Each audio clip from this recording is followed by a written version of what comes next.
CCTV का खौफ लाहौर समेत पंजाब विच जराइम की शरह घट गई। पुलिस हुकाम वालों नाजायज असलाहा जमा कराने की मोहलत देने तो बाद शहरी धड़ाधड़ असलाहा जमा करा रहे हैं और तीसरी बढ़ते मुकाबले विच मारे जाने तो बाद गैंगस्टर मुल्क छड़ के जा रहे हैं।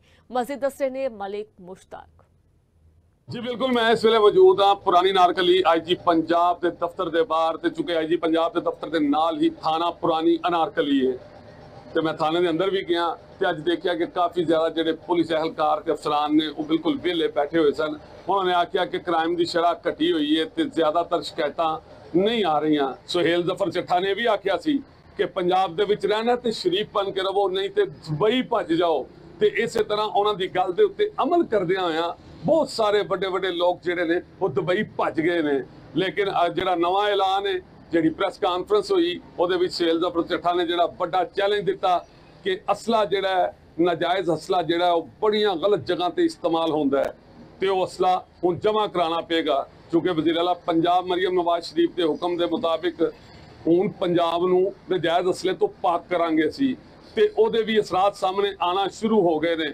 असल गल तुहानूं दसदा चला कि अगर गल की जाए क्राइम की शरह घट होने की तो यदी असल वजह यह हुई है कि पहले भी पुलिस कम करती सी, हुण भी पुलिस कम कर रही है। लेकिन CCD दे दाबे ने CCD ने जो कुछ कर दिखाया है, CCD की वजह तो ਜਿਹੜਾ ਉਹ क्राइम बहुत थले आ गया है। ਜਿਹੜੇ ਵੱਡੇ ਗੁੰਡੇ ਜਿਨ੍ਹਾਂ ਦੀਆਂ ਤਾਰਾਂ ਕਿਤੇ ਛੋਟਿਆਂ ਨਾਲ ਜੁੜੀਆਂ ਹੁੰਦੀਆਂ ਸੀ ਉਹ ਸਾਰੇ ਰੂਪੋਸ਼ ਹੋ ਗਏ ਨੇ ਤੇ ਸਿਰਾਂ ਨਾਲ ਸਰਦਾਰੀਆਂ ਹੁੰਦੀਆਂ ਨੇ। ਵੱਡੇ ਹੀ ਨਹੀਂ ਰਹਿਣਗੇ ਤੇ ਛੋਟੇ ਜੁਰਮ ਕਿੱਥੋਂ ਕਰਨਗੇ।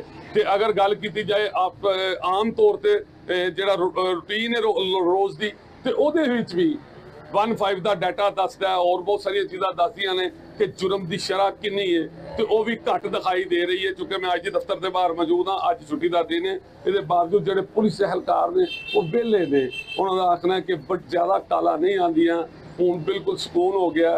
तो एक अंदाजे के मुताबिक भी आख्या जा रहा है कि 70% लाहौर दे विच क्राइम की शरह घट हो गई है। तो यदी असल वजह दसा, यदी असल वजह सिर्फ CCD है। CCD के दाबे ने हर पासे क्राइम की शरह घट कर दी। जी मलिक मुश्ताक बहुत शुक्रिया। तफसीलात होगा कि ताकि वादे हो तो दस के तेहरान इस्तांबुल ट्रेन